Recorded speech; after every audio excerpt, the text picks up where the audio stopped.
Creatives, broad targeting, and more control to meta ads. This is what Andromeda Update is in a nutshell. Now, if you haven't heard about Andromeda Update, you should quickly go ahead and read about it because this is changing the entire environment of meta ads.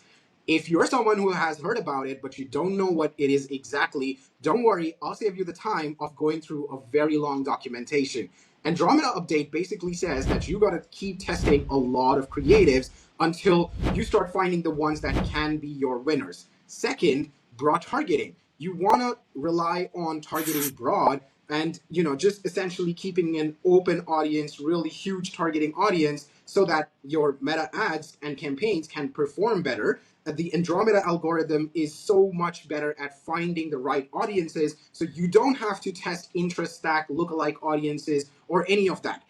Be mindful that you can still use them, but you don't really need to. But if your account is just fresh and very new, yes, you can then go ahead and add some lookalike audiences and some interest, just so that you can give a few signals to your Andromeda account, to your ads account, and then after a month or two, you can go back to broad targeting.